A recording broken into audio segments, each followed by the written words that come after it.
더 나은 삶을 위해서 이혼을 선택하셨다면 존중하고 응원합니다.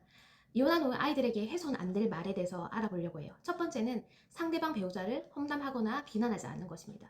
물론 부부가 마음이 안 맞고 어떤 모습이 싫어져서 이혼을 했겠죠. 하지만 아이들에게까지 그 부모에 대한 비난과 비방을 하는 것은 굉장히 큰 상처를 주는 것입니다. 왜냐면 아이들은 엄마나 아빠를 닮기 마련이잖아요.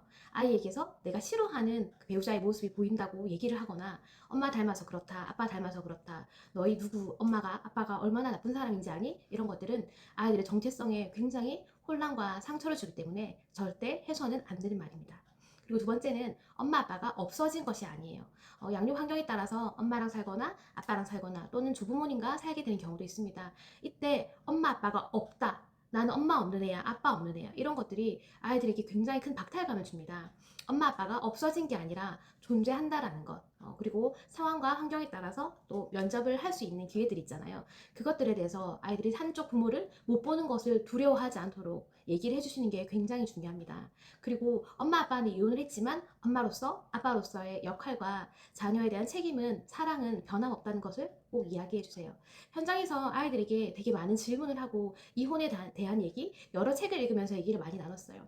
아이들이 원하는 것은, 그리고 아이들이 가장 두려워하는 것은 엄마 아빠가 없는 게 아니라 그 상대방 부모를 두 번 다시 보지 못할까봐, 그리워해도 만나지 못할까봐 그 부분을 가장 두려워했습니다. 그게 아니라면 차라리 엄마 아빠가 싸우지 않고 따로 사는 게 더 마음 편하다, 더 행복하다면 그게 낫다라고 얘기를 했거든요.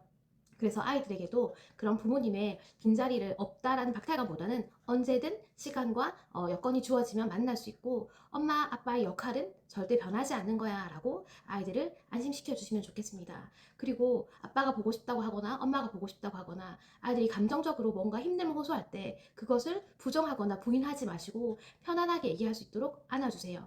물론 당사자인 부모도 힘들겠지만 더 힘든 것은 아이들입니다. 왜냐면 아이들은 자신의 선택과 의지로 부모님이 이혼한 게 아니기 때문이죠. 그래서 아이들이 편안하게 자기의 부정적인 감정도 표현할 수 있도록 존중해 주는 것, 그것이 이혼한 부모님이 아이들을 위해서 해줄 수 있는 최선의 사랑입니다.